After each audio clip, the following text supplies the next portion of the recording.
Brasil Cidadão. Sempre trazendo notícias da atualidade, do Brasil e do mundo. Olá, bom dia. Eu sou Joel Scala e começa agora o Brasil Cidadão, um programa do Observatório do Terceiro Setor com a co-apresentação de Frank Valverde. Na pauta do programa de hoje, conservadorismo e a realidade brasileira.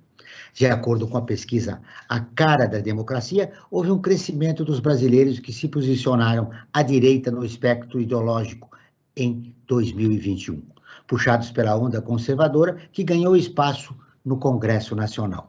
Para conversar sobre o assunto, eu vou receber a Eliara Santana, que é jornalista e pesquisadora do grupo Multilinguismo e Interculturalidade do Mundo Digital. Você vai conferir as notícias do mundo com o repórter Eleutério Govani, da Rádio ONU, direto de Nova York. E os destaques do site do Observatório do Terceiro Setor com o jornalista Frank Valverde. Bom dia, Franklin. Bom dia, Joel. Bom dia, Eliara. E bom dia a você que está em sintonia com o Brasil Cidadão. As manifestações do último fim de semana já estão repercutindo no país.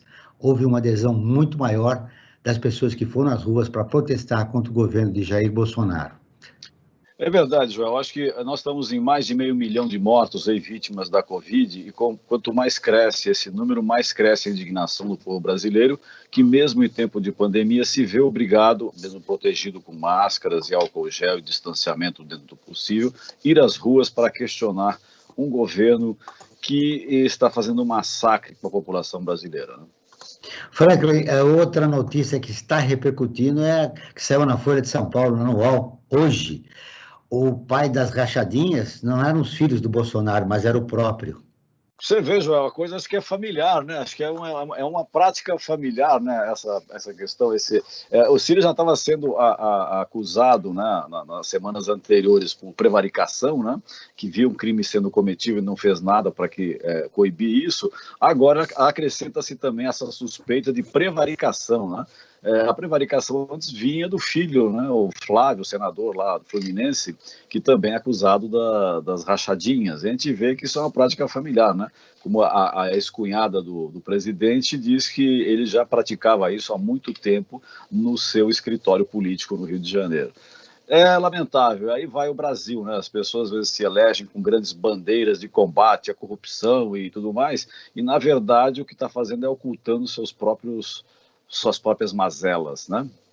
Espero que parte da população brasileira que dorme, né, em relação aos atos do governo federal, acorde para que a gente possa produzir um novo momento no país. Verdade. Bom dia, Eliara, seja muito bem-vindo ao nosso programa. Bom dia, é um prazer estar aqui conversando com vocês, né? Como sempre, como eu digo, né, o Brasil é esse país que não nos mata de tédio, né? Então, a gente já começa a segunda-feira bastante intensa, né? E é um prazer estar aqui com você, já conversando. Eliara, hoje o nosso tema do programa é o conservadorismo e a realidade brasileira. A gente sabe que o perfil do brasileiro sempre foi conservador. Essa situação deu uma virada e potencializou esse fenômeno a partir da deposição da presidente Dilma Rousseff em 2016. Qual é o papel das redes sociais nesse fenômeno do conservadorismo no país? Pois é, eu acho que existe aí uma questão bem complexa, porque, sim, como você disse, o Brasil é um país conservador, mas eu acho que o que aparece agora, né, e o que talvez as redes sociais vão dar mais visibilidade, aparece eu diria uma extrema-direita, né, muito mais que uma fatia conservadora. Eu acho que esse movimento de extrema-direita, né, que aparece muito no Brasil eu acho que sim, a partir do impeachment de Dilma, né, essa direita muito reacionária, né, porque eu acho que a gente precisa fazer essa diferenciação, né, existem os conservadores, mas eu acho que existe essa fatia extremamente reacionária, né, que é contra as questões, pautas identitárias, que é contra movimentos sociais, que é contra, né, enfim, qualquer tipo de avanço. Então, esse movimento extremo, né, eu diria, que bebe muito na fonte de um movimento que acontece nos Estados Unidos, né, que é muito forte. Então, eu acho que isso, sim, potencializa com as redes sociais, né, mas eu acho que não só, sabe, porque eu acho que a gente precisa pensar, assim, eu acho que a internet potencializa várias coisas, eu acho que as redes sociais trazem, né, essa nova configuração, mas eu acho que nós temos um desenho também da comunicação como um todo, né, que de alguma forma contribui para isso, porque, vamos pensar aí, nós temos alguns grupos de comunicação que se alinham a essas pautas extremistas, né, se alinham. Tanto é que uma pesquisa que saiu recentemente, acho que na sexta-feira, mostra que algumas emissoras de TV aumentaram a audiência no mês de junho em função da cobertura terrível do caso Lázaro, né? Então, acho que esse conjunto de coisas... trabalham para isso também, né? Acho que mais do que se alinhar, muitos até trabalham para isso, né, Eliara? Eu queria te ouvir sobre isso, o papel da grande mídia, Frank, nesse avanço do conservadorismo no país. Então, já você vê, nós que somos da mesma geração, né, nós que na nossa juventude, nossos 20 anos, nós combatemos a ditadura militar, nós fomos às ruas no movimento das diretas já em 84, 85, né? A gente não esperava que 30 anos depois o Brasil tivesse, digamos, até mais conservador do que era nos anos 80, né? E a mídia, de uma certa forma, tem esse interesse. Não porque ela, digamos, os seus líderes sejam até conservadores, mas eles têm interesses econômicos, e é só em cima do interesse econômico, né? Paralelamente a isso, acho que é uma questão que acho que a Eliara pode até desenvolver, dentro dos estudos dela, talvez ela tenha abordado isso também, que eu acho que de uma certa forma, o que tem alimentado o Brasil nesse conservadorismo é o crescimento dos chamados grupos pentecostais, né? Eu acho que isso tem dado um caldo de cultura, como o pessoal diz, né? Pode ser uma frase feita, um chavão, mas acho que mostra bem o que está acontecendo, né? Nesse conservadorismo que está no país, e os grandes meios, né, percebem que é um filão interessante, né? Porque a partir do momento que você coloca isso, você mesmo não é questionado, né? Os grandes meios não são questionados por essa faixa, né? Ao passo que se eles investissem no outro lado, eles também seriam alvos de crítica, né? Porque digamos, a visão progressista critica tudo, né? Tem um espírito crítico em relação a tudo, até ela mesma, né? Segundo um estudo produzido por acadêmicos brasileiros em universidades europeias, municípios brasileiros de eleitorado mais conservador tendem a adotar menos políticas públicas de combate à violência contra a mulher que as demais cidades do país, a partir de um cruzamento de informações do IBGE com o mapeamento ideológico do eleitorado em cada município. Eliara, você acredita que essa onda conservadora tem ditado as políticas públicas no país nos últimos anos? Sim, mas eu queria retomar uma fala do Franklin, porque eu acho muito importante o que ele coloca em relação a esses grupos de mídia, né? E aí eu acho que é interessante a gente fazer uma diferenciação, porque eu acho que nesse grande bloco, né, esses grupos que dominam a produção de mídia no Brasil, a gente tem um grupo, né, que eu acho que é comandado, talvez guiado, digamos assim, pela Rede Globo, que tem ali que tem um alinhamento neoliberal, mas que adota um progressismo, né, nos costumes, nas pautas identitárias, na pauta de costumes. E um outro grupo, né, que aí sim se alinha a essa vertente neopentecostal, que é extremamente conservadora, né, extremamente conservadora, e aí eu acho que é interessante, é um exercício interessante a gente observar os grupos, os programas, né, desse grupo, porque eles fazem o discurso midiático alinhado ao discurso religioso, né, e isso é uma coisa importante de se observar, porque isso configura aí um formato, né, de comunicação. Mas retomando, então, a pergunta, né, eu acho que sim, que tem ditado, né, a discussão e a formatação de políticas públicas. Eu acho que um exemplo importante para a gente pensar é, por exemplo, o Ministério, né, de Damares Alves, né, que é uma figura extremamente eu não diria, não sei nem se a gente pode dizer extremamente conservadora, porque eu acho que ela extrapola esse extremamente conservadora, mas é um conjunto de pautas reacionárias, né? Então, ela coloca toda uma discussão que vinha, porque eu acho que o Brasil avançou enormemente nas últimas décadas, em várias discussões, em várias questões, né, de política pública, e nesses últimos 2 anos, 3 anos, a gente tem experimentado um enorme retrocesso, né, um enorme retrocesso mesmo, e eu acho que as questões, as discussões que se colocam, né, na pauta, todo esse conservadorismo, todo esse extremismo que impede o avanço, né, de políticas propositivas, né, na questão da mulher, na questão da homofobia, quer dizer, em vários setores. Você falou de avanço, eles foram importantes nos últimos anos, mas eles estão limitados porque foram políticas de governo, não de Estado.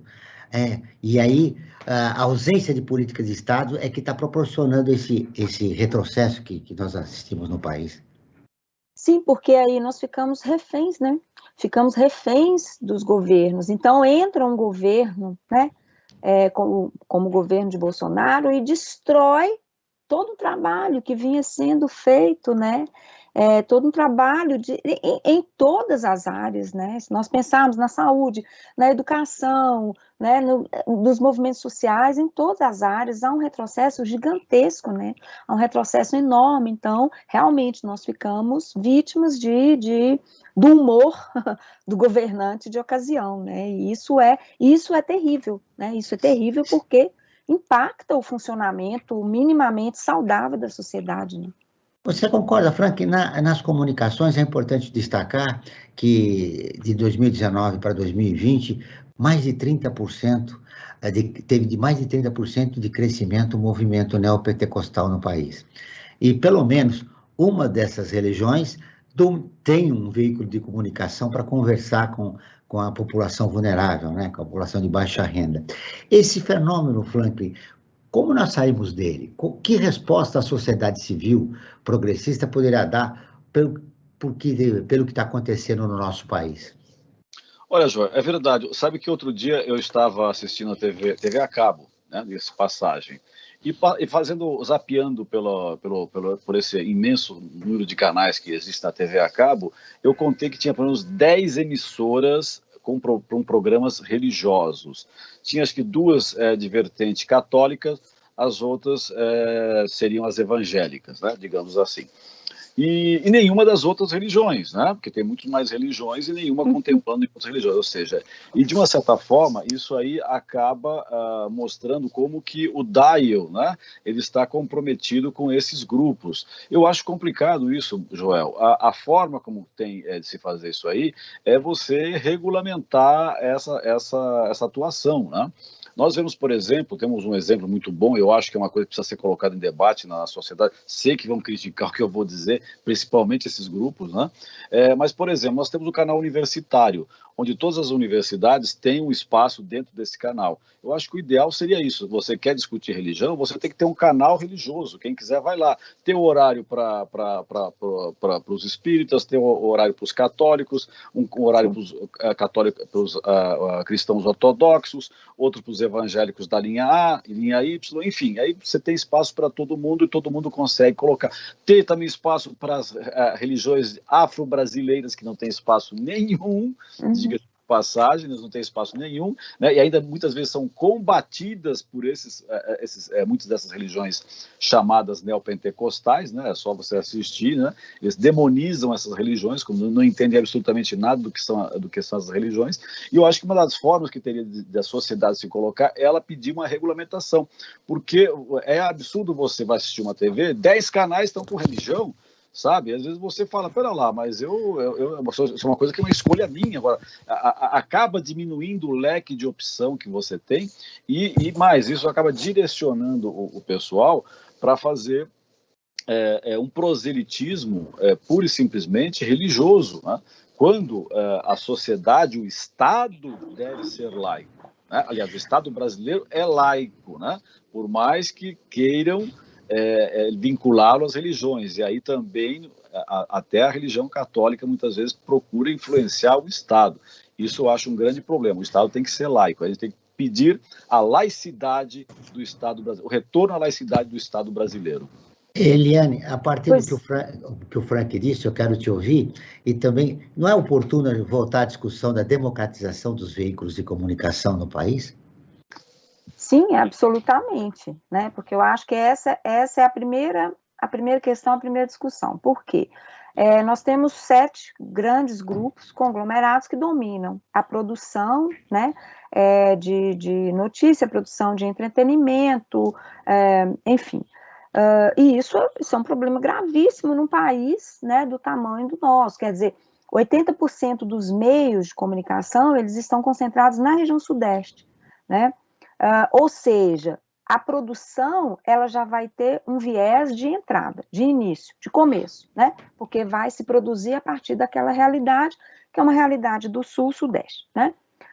Então, não tenho dúvida, isso tem de ser problematizado para a sociedade, isso tem que ser discutido, isso tem de ser efetivado, né? Porque o Franklin citou aí, e eu gosto muito de acompanhar esses programas religiosos na TV.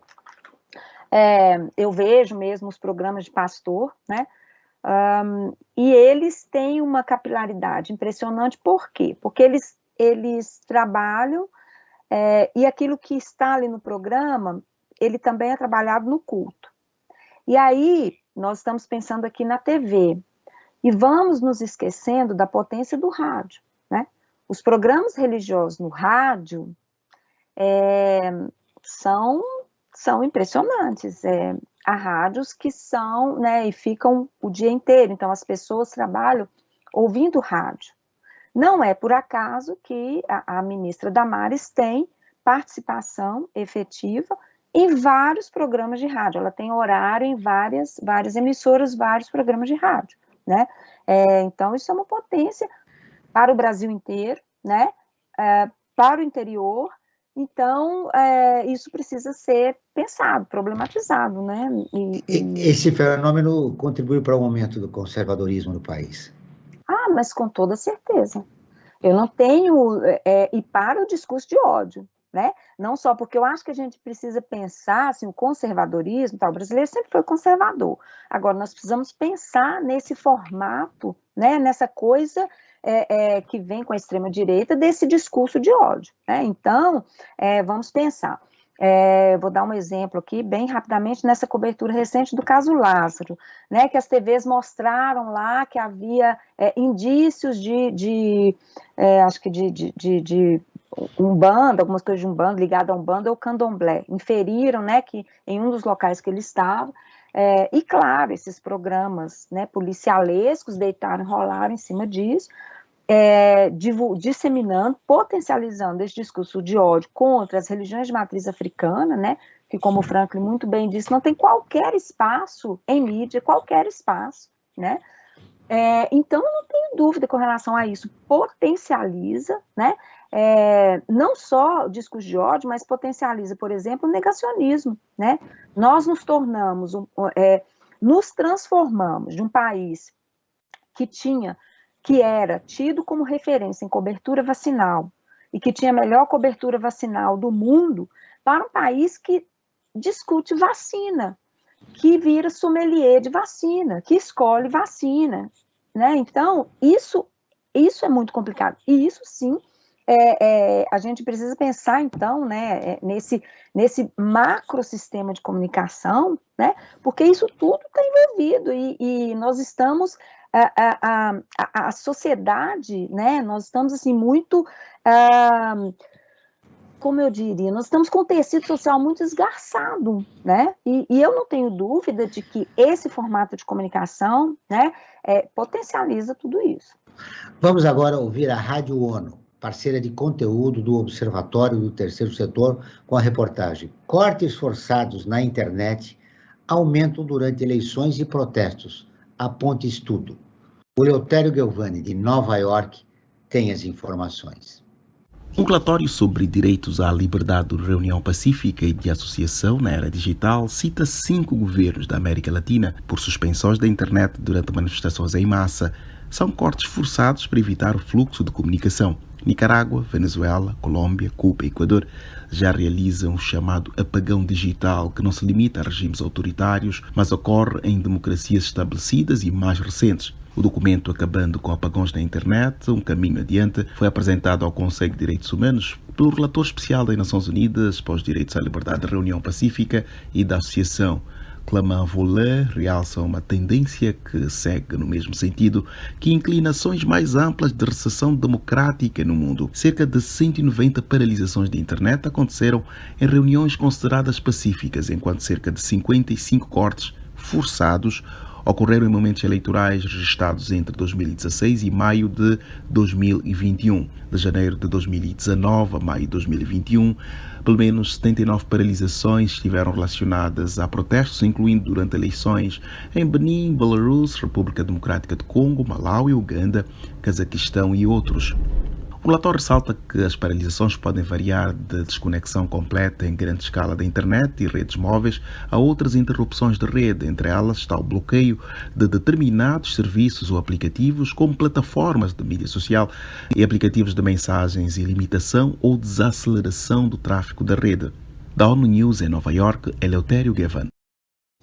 Continuamos com o Brasil Cidadão, programa do Observatório do Terceiro Setor. Hoje estamos falando sobre o conservadorismo e a realidade brasileira com Eliara Santana. Já é jornalista e pesquisadora do grupo Multilinguismo e Interculturalidade do Mundo Digital. Frank, antes de você falar nós temos aí uma enquete, né, a respeito do perfil, né, do brasileiro.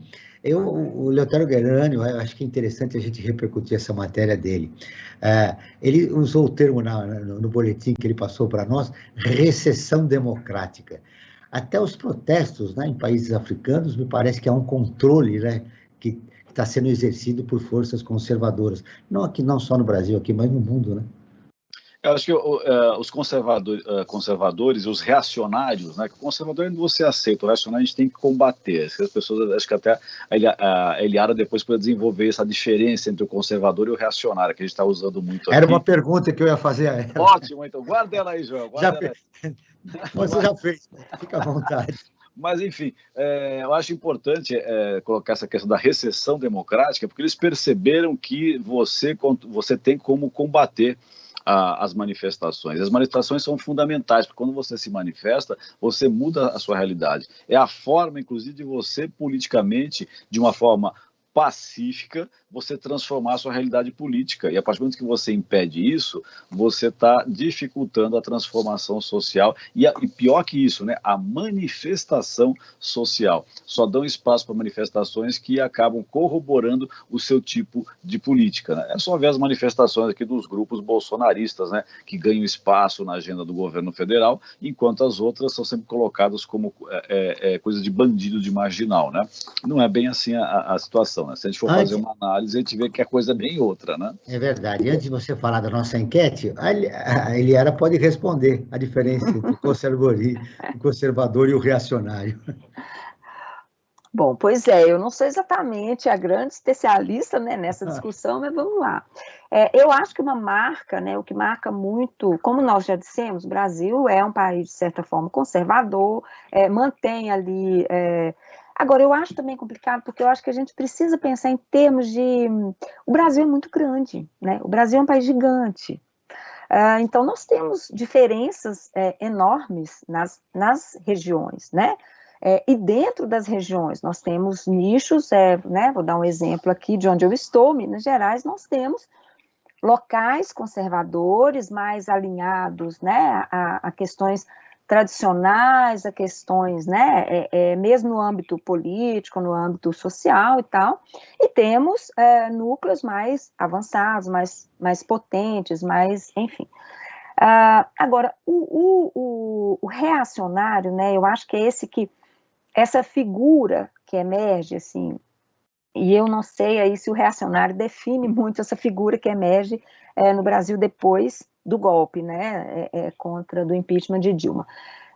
Mas ele é pautado, assim, por uma postura de saída antidemocrática, né, absolutamente, de não aceitar, né, qualquer tipo de contraponto, enfim, então essa postura antidemocrática, e aí eu coloco nesse reacionário brasileiro que emerge, né, agora, e aí eu acho que os cientistas sociais falam melhor que eu, mas enfim, essa questão do ódio, né? Eu acho que essa questão do ódio, ela emerge de uma forma muito, muito acentuada, de uma forma muito grave, né? E ela marca esse novo reacionário brasileiro, não tenho dúvida, né? O que não pauta o conservador, digamos, né? O conservador tradicional ali, alinhado ao liberalismo, né? Enfim, mas conservador em certos costumes, com alguma pauta moral, enfim. Mas esse reacionário, né, de saída, esse reacionário que é negacionista, que espalha o discurso de ódio, né, esse é uma figura muito nociva, né, e eu acho que é uma figura bastante problemática e que se alinha, né, que eu acho que tem todo um rol e toda uma ligação com esse governo que está aí, mas que não vai se acabar com a saída desse governo, né. Eu acho que esse é um ponto que a gente precisa pensar, porque esses grupos, esses núcleos, eles vão continuar, né? Então, a gente precisa pensar formas de enfrentamento a essa realidade. Né? Mas, como disse você, a realidade é que eles têm apoio do governo federal nesse momento, né? O estímulo, né? Frank, e a nossa pesquisa sobre o conservadorismo? Na verdade, é uma enquete, né? É verdade, nós fizemos uma enquete. Nós aqui do Observatório do Terceiro Setor costumamos fazer uma enquete para cada programa que nós apresentamos aqui na Rádio Brasil Atual. E para o programa que nós estamos exibindo hoje, nós fizemos a seguinte enquete. Você acha que o brasileiro é conservador? E como a Eliara tinha dito que o brasileiro é conservador, ela tem toda a razão. Olha só que deu a enquete. 70% das pessoas que responderam a essa nossa enquete disseram que sim, que o brasileiro é conservador. Tá? E, Joel, eu queria aproveitar também e falar um pouquinho também, assim, rapidamente, da Agenda 2030 da ONU, né? Que, de uma certa forma, mostra que o principal, por exemplo, o item 1 dessa agenda, né, que trata dos Objetivos de Desenvolvimento Sustentável, o item 1 é a erradicação da pobreza, né? E a gente vê que o conservadorismo, de uma certa forma, dificulta esse combate. E dentro dessa meta da ONU para 2030, a erradicação da pobreza visa o quê? Antes de mais nada, aqui no caso do Brasil, inclusive. Assegurar para todos em nível nacional, até 2030, o acesso ao sistema de proteção social, garantindo a cobertura integral dos pobres e das pessoas em situação de vulnerabilidade. Tá? E a gente sabe que sempre que se coloca políticas públicas para combater, né, a pobreza, isso não encontra muito eco dentro do conservadorismo. Está tudo ligado, né? Está tudo ligado. A gente vê que, infelizmente, essa situação que nós vivemos, ela, do conservadorismo, ela realmente corrobora para a continuidade da pobreza. Uma pesquisa da Fundação TID Setúbal, realizada em 2019, traçou o perfil do eleitor conservador brasileiro não radical. Esse grupo é muito crítico às políticas afirmativas, com cotas raciais ou militantes femininas pelos direitos do LGBT, ou defensores dos direitos humanos que acusam de buscar lacração, além dos presidiários. A pergunta é, o que mudou no perfil dos conservadores nos últimos anos? O cenário de hoje é apenas consequência do efeito Bolsonaro? Olha, eu não tenho tantos dados para analisar essa mudança, né? Mas eu acho que, de novo, nós estamos falando aí de um perfil, existe um conservador, digamos, clássico, que ele sempre existiu no Brasil, que está aí, que não gosta muito de falar em políticas públicas, movimentos sociais, prefere caridade, etc. e tal, né? Mas existe esse outro perfil, né, que é do reacionário desse, né, da bancada da Bíblia e da bala, né? O do BBB, né? Exatamente, do BBB. Então, E esse, sim, está não só ligado ao governo, né, mas ligado a essa estrutura que vem se consolidando e que eu acho que o governo Bolsonaro representa, né, mas que não ele não traz isso sozinho, né, eu acho que tem uma ligação muito, a gente precisa pensar aí, né, no guru Steve Bannon, né, tem uma ligação muito forte, muito marcada, né, com essa construção, com esse conjunto de coisas que vem lá, né, desse reacionarismo norte-americano, que é muito forte lá também, é um movimento muito forte. Então, essa estrutura, né, digamos, esse núcleo duro do governo Bolsonaro, né, se liga muito a esse conjunto, né, que o Steve Bannon representa muito bem. E eu acho que sim, é claro que esse perfil se potencializa, né, sobretudo nessa rede, né, de informação que se constrói, ou de desinformação, né, essa rede de desinformação que esse grupo ligado a Bolsonaro constrói, que é muito potente, né, e que dissemina, né, esse conjunto de coisas, de questões, enfim.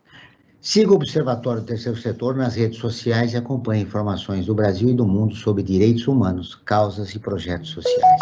No Instagram é @Observatório Terceiro Setor, no Facebook é facebook.com/Observatório Terceiro Setor. Nossos programas de rádio também estão disponíveis no canal do Observatório no YouTube. Lá também você encontra entrevistas e quadros como Você Sabia? E você conhece, que mostram aspectos ignorados da história e refletem sobre a sociedade brasileira. No canal você também pode assistir lives realizadas pelo Observatório todas as quintas-feiras, às 17 horas. Basta buscar por Observatório 3 e numeral Setor.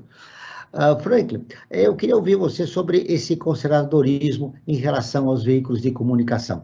É convicção ou oportunismo para ganhar mais dinheiro? Eles pegaram carona porque isso é uma maneira de faturar mais, ou há convicção, né, nos donos dos grandes jornais e das emissoras de TV?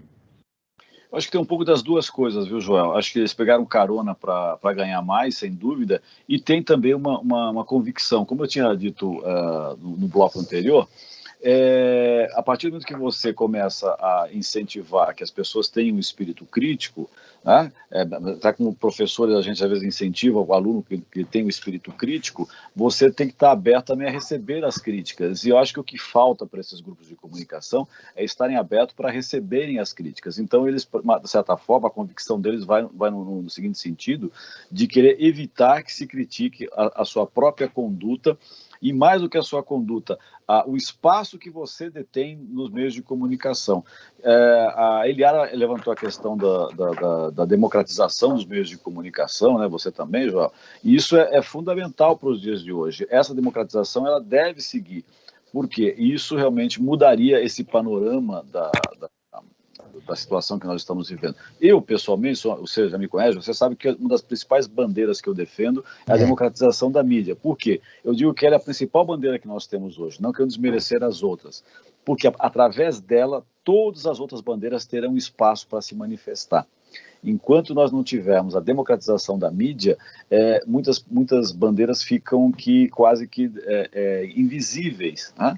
Elas aparecem em determinado momento, depois elas somem, ninguém mais fala nada delas. Por quê? Porque elas não têm espaço e há sempre a perseguição a essas bandeiras um pouco mais polêmicas. Então, eu acho fundamental que tenha a democratização da mídia, coisa que esses veículos de comunicação não querem. Então, eles têm as duas coisas, o oportunismo para ganhar mais e também a convicção de que se der espaço, que seria o correto, a sociedade toda se manifestar, vai diminuir o espaço deles, que é exagerado.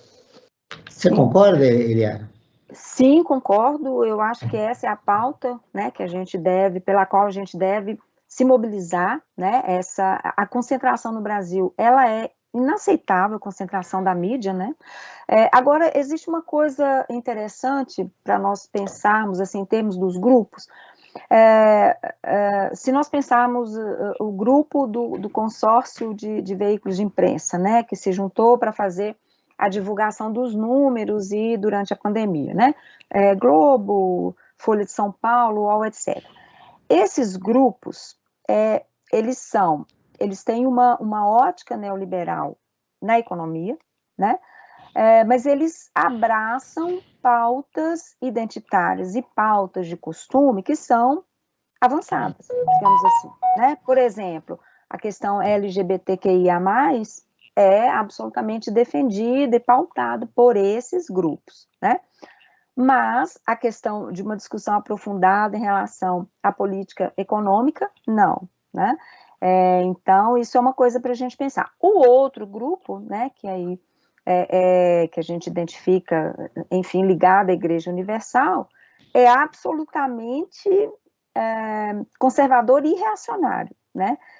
Porque é absolutamente contra qualquer avanço em termos, né, de pautas identitárias e de costumes, né?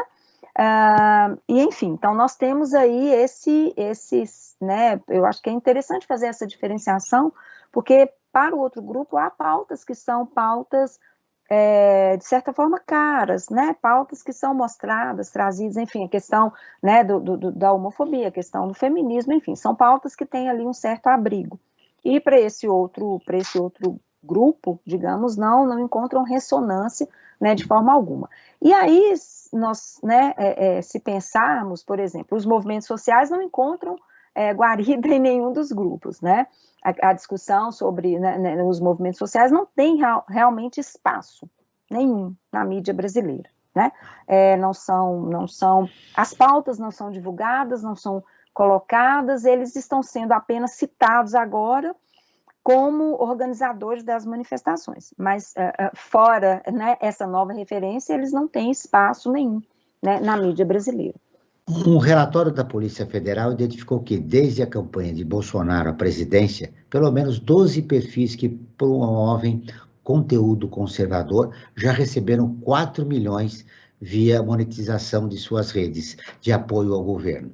Em maio, o ministro da Saúde, Marcelo Queiroga, disse que parte da imprensa não contribui com o Brasil. Por que a imprensa trata a esquerda e a direita com pesos distintos, mesmo quando tem ações semelhantes? Falando o exemplo são as manifestações, né? Que começaram a ocorrer aí. Essa é a segunda. Eu começo com você, Franklin. Eu acho que, na verdade, é a manipulação política, né? Que a partir do momento que você não dá espaço para o teu opositor, você não é democrático, digamos assim, você consegue passar só a sua visão na sociedade. Se a gente pensar que o número de absurdos que foi feito por esse governo Bolsonaro, ele ainda tem praticamente 1/4 da população a favor dele, isso é demasiado, tá? Numa sociedade que tivesse uma circulação de informações um pouco mais livre, o Bolsonaro não chegaria a 2%, 3%, tal o nível de absurdo que ele tem cometido e o número de mortos com a Covid. No entanto, 1/4 da população brasileira ainda aplaude as atitudes do presidente, sabe? Isso é inadmissível. Então, a coisa vai um pouco por esse caminho, Joel. Eliara. Olha, eu acho que nós pensarmos em termos de mídia, né, nós temos de pensar que a mídia são grupos empresariais que compõem a mídia. Portanto, são players, são jogadores que se posicionam visando lucro e visando impor a sua linha de, digamos, de pensamento, né? O seu conjunto de valores, o seu conjunto de posicionamentos, de apostas, enfim. Então, sim, eles se colocam dessa forma, né? E acho que jogam dessa forma e tem um alinhamento com outros grupos de poder, né? Eu acho que a grande questão é essa. E, óbvio, não tem espaço, né, para a esquerda, né? Apesar de terem uma construção, de projetarem uma imagem, né, de a propalada imparcialidade, que não existe, né, mas existe ali claramente um direcionamento, né, que é um direcionamento político, como o Franklin marcou, um direcionamento que é ideológico, sim, um direcionamento que é econômico, né?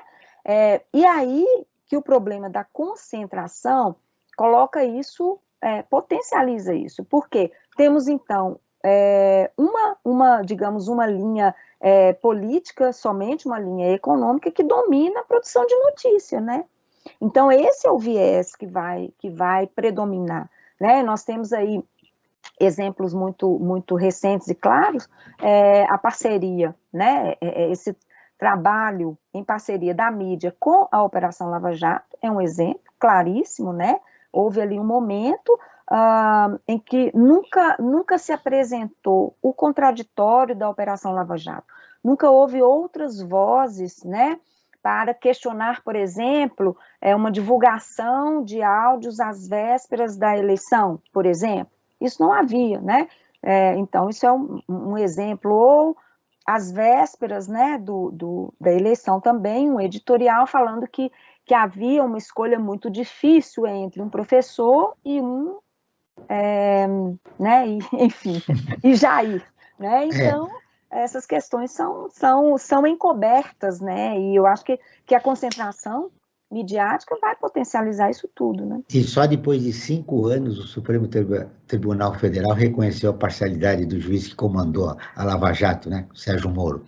Exato. Vamos agora ouvir as notícias de destaque do site do Observatório do Terceiro Setor, com você, Frank Valverde. Quais os seus destaques nessa cobertura que nós realizamos nas nossas redes sociais? Perfeito. Nosso portal, né, o Observatório do Terceiro Setor, nós temos muitas notícias, né, notícias afinadas com, digamos, com a democratização da sociedade, né? E entre as matérias mais lidas eu posso destacar algumas delas, como por exemplo, tem uma matéria que fala sobre 8 mulheres inspiradoras que entraram para a história, né? Acho que é importante as pessoas lerem essa matéria, porque ela mostra que a mulher tem um papel importantíssimo na história, ela não deve ficar marginalizada como a visão, digamos, conservadora, machista da sociedade, às vezes quer colocar a mulher. Outra matéria também de destaque que faz 40 anos, Joel, daquela música Que País é Esse, do Legião Urbana, né? A música da nossa juventude, né? Que país é esse, né? E nós estamos naqueles mesmos dilemas de 40 anos atrás. Ela continua válida até agora. Que país é esse, Joel? Mas a matéria principal que eu quero dar destaque é uma que fala sobre a desinformação mata. Brasileiros continuam espalhando fake news sobre vacinas. É uma matéria que foi escrita pela Maria Fernanda Garcia, e ela mostra que, mesmo com 500 mil de mortos, vítimas da Covid-19, os brasileiros continuam espalhando fake news sobre as vacinas. E aqueles fake news, aquelas coisas mais entorpecedoras, né? Coisas de que a vacina tem um chip, que você toma, tem um chip, que você vai ficar dominado, né, por esse chip, vão te controlar. Coisas que você toma a vacina, isso vai acabar com a sua vida, porque você vai virar jacaré, e outras bobagens mais aí que são veiculadas. Então, é fundamental colocar que a desinformação mata, porque a partir do momento que você faz campanha contra a vacina, muitas pessoas falam, eu não vou tomar vacina, né? Já pensou virar jacaré? Não, você pode virar jacaré, senão você vira um asno, né? Mas enfim, sem ofender, mas é isso, né? Quer dizer, a vacina está aí para salvar vidas, né? E não só a sua quando você toma. Quando você toma a vacina, você cria uma imunidade e você, junto com os seus outros parceiros, outras pessoas do seu redor que tomaram essa vacina, que esse vírus não propaga. Então você protege não só a si, como a sociedade. Então esse é o meu destaque das matérias que estão no portal do Observatório Terceiro Setor, essa que é Desinformação Mata, que é uma matéria de combate ao fake news, que foi escrita pela Maria Fernanda Garcia. A última desse pessoal é a escolha da vacina. Essa não serve porque é da China e aquela que serve. Aí ela usou um termo que eu gostei muito, sommelier de vacinas, né? Não, eu quero aquela vacina, outra. Eles não falam em cepa, né? Como no vinho. No vinho você fala da cepa da uva, né? Eles não falam em cepa, pode confundir com a cepa do vírus, que isso é muito pior, né? A cepa do vírus, a cepa delta, enfim, beta, enfim, essas outras que estão aí. Mas é por aí, né, João? Eu vou escolher vacina. Todas as vacinas são boas. A melhor delas, sabe qual que é? Aquela que está no seu braço, circulando no seu sangue. Eliara, esse fenômeno da desinformação é aí que surfa, né, o movimento conservador. Pois é, esse é um fenômeno gravíssimo no Brasil, né? Eu tenho estudado muito sobre ele tem me interessado muito, né, as pesquisas que eu vou desenvolvendo em torno desse tema, porque extrapola muito o entendimento e a questão das fake news, né? Eu acho que a gente precisa pensar a desinformação. Por quê? Porque não é só espalhar as fake news, não é só disseminar. Existe uma estrutura, um ecossistema de produção, né? Eu tenho analisado alguns sites e é uma produção profissional. Financiado pelo governo, né? Uma produção financiada, uma produção que tem dinheiro, muito dinheiro, né? E existe a produção e a distribuição, né?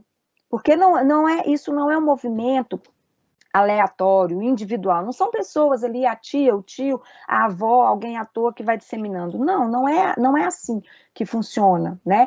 Então, é um processo muito grave, um processo muito preocupante, que impacta, sim, o nosso funcionamento social, né? No ano passado, a Unesco divulgou uma pesquisa sobre desinfodemia, e cunhou o termo desinfodemia, né?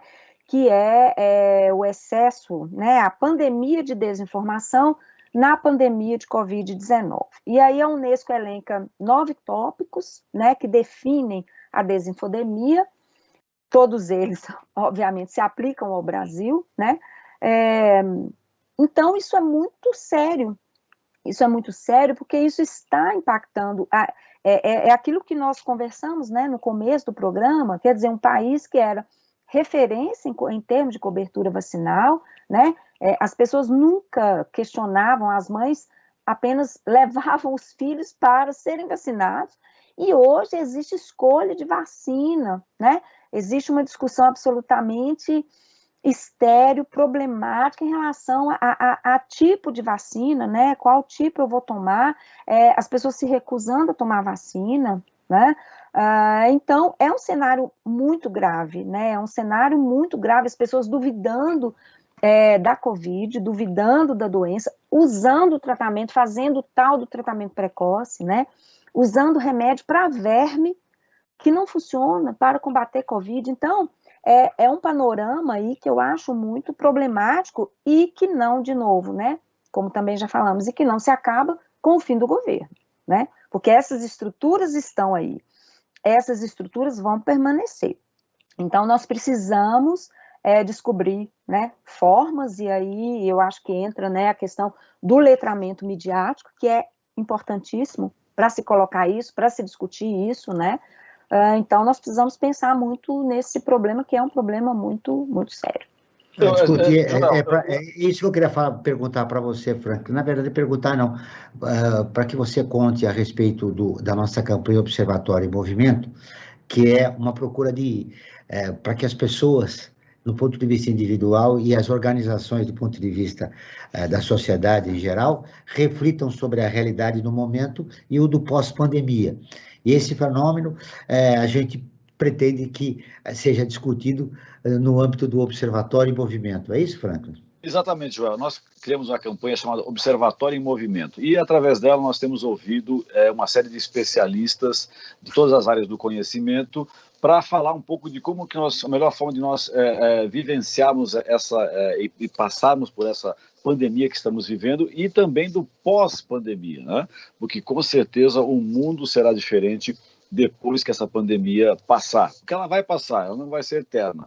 O vírus a gente vai conviver, mas a pandemia ela vai passar. Tá? Isso tem que ficar bastante claro. Eu também queria aproveitar, já que nós falamos do Observatório em Movimento, falar também de uma nova ferramenta do Observatório, né, que é Apoie o Terceiro Setor, uma plataforma online de financiamento coletivo para organizações da sociedade civil com projetos em diversas áreas. Se você quer saber mais, que está nos ouvindo, eu convido que você entre e visite o site apoie3setor.com.br, o 3 em numeral. E também convido para que nos acompanhe nas redes sociais, seja no Facebook, no Instagram, assim como também no YouTube. Eu ia fazer uma questão aqui para a Eliara, que de uma certa forma ela começou a responder, acho que ela podia aprofundar. Nós temos 10 minutos, então acho que dá para ela aprofundar essa questão, e a gente vai caminhar, infelizmente, para o final do programa, porque o papo está muito bom. Ela falou, eu queria que ela falasse sobre a sensibilização, como é que a gente sensibiliza os conservadores nessa situação que a gente está vivendo hoje, né? Porque se não houver essa sensibilização, a forma esse conservadorismo que está cada vez mais crescente na sociedade brasileira vai jogar a sociedade num caos, né?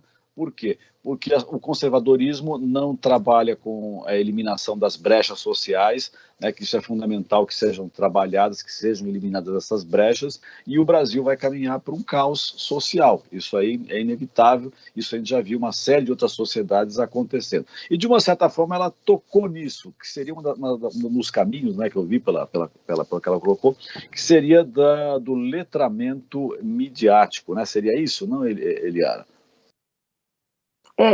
Sim. Bom, vamos juntar a pergunta. Bom, como sensibilizar primeiro os conservadores? Eu acho que nós precisamos criar frentes e frentes de diálogo e frentes de...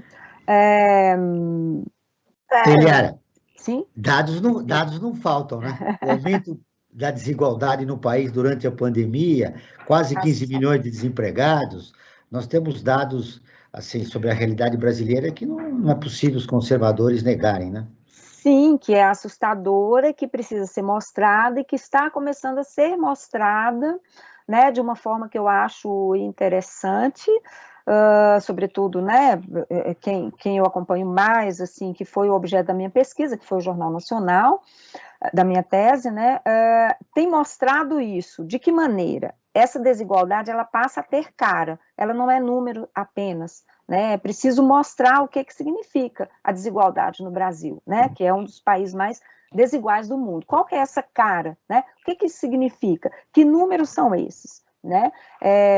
E com o desemprego, né, a mesma questão, mostrando pessoas, né, as reportagens têm mostrado pessoas que tinham uma renda, que tinham uma vida, que tinham, enfim, e que isso é destruído, né, pelo desemprego. Mas, retomando a questão do letramento, né, midiático, assim, em linhas gerais, essa construção, esse conjunto de ferramentas e de conhecimentos para a gente se posicionar, observar e se posicionar qual é o papel da mídia ou das mídias na sociedade, né, e aí pensar todos esses elementos, né, porque a gente não pode pensar só, eu não gosto muito, né, da falácia, a Globo manipula.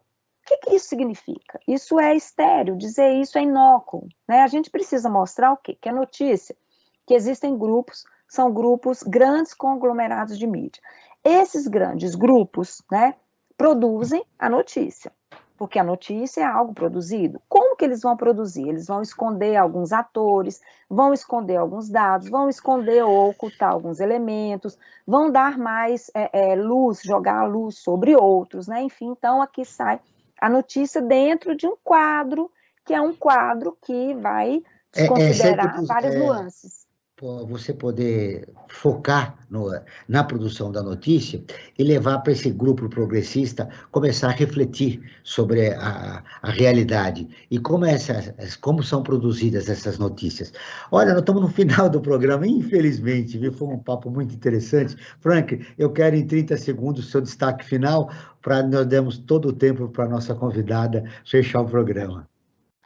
Do que foi discutido aqui, eu quero destacar aqui um dos caminhos para nós sairmos desse beco que foi enfiado no Brasil, poderia ser a democratização da mídia. Através dele, as informações dessa democratização, as informações vão circular e as pessoas vão ter uma noção mais clara do que é realmente o nosso país. Eliara, agradecendo a entrevista, foi um prazer conhecê-la. Eu tenho 2 minutos para fechar com você, toda a nossa conversa, desse tema que nós demos no programa, do conservadorismo e a realidade brasileira. Do que mais você gostaria de deixar destacado no programa de hoje, para o nosso ouvinte refletir sobre o tema? Bom, primeiro foi um prazer enorme estar aqui com vocês, agradeço muito o convite, né? Nós é que agradecemos a sua discussão excelente e o programa passa rapidamente, né? A gente, quando vê, já está acabando, mas foi uma conversa ótima. Eu destaco, eu gosto imensamente, né, do que o Franklin colocou, da questão da democratização da mídia, e quero ressaltar também a questão do letramento midiático, né, essa educação em letramento midiático, ela é essencial para todos os grupos, né? Porque nós precisamos destrinchar, né? Nós precisamos mostrar que a notícia, que o entretenimento, que as fake news, que tudo são produtos. E como que essas coisas são produzidas, né? Então, a gente precisa entrar muito a fundo na questão da desinformação, precisamos mostrar essa estrutura, que é uma estrutura profissional, precisamos mostrar, né, esse ecossistema de fake news, como que essas fake news estão sendo produzidas e disseminadas, e que isso faz parte, sim, de um projeto de poder, de um projeto político de poder, claro, né? E o letramento midiático como esse instrumental, como essa ferramenta, né, de conhecimento para a formação crítica, né, para a formação de cidadãos críticos, que vejam, entendam o papel da imprensa, entendam o papel dos grupos e adotem fortemente, né, a pauta da democratização dos meios de comunicação. O Brasil Cidadão está terminando. Eu agradeço a presença de Eliara Santana, jornalista e pesquisadora do Grupo Multilinguismo e Interculturalidade do Mundo Digital. Esse programa foi produzido pela equipe do Observatório do Terceiro Setor. Na próxima quinta-feira, às 9 horas, acompanhe nosso programa Observatório na Brasil Atual. Na pauta do programa, inclusão e acessibilidade para deficientes visuais. Não perca. E nós ficamos por aqui, sempre na luta por uma sociedade mais justa, solidária, sustentável e tolerante. Até o próximo programa. Ficamos por aqui com Brasil Cidadão, um programa do Observatório do Terceiro Setor, sempre trazendo notícias da atualidade do Brasil e do mundo.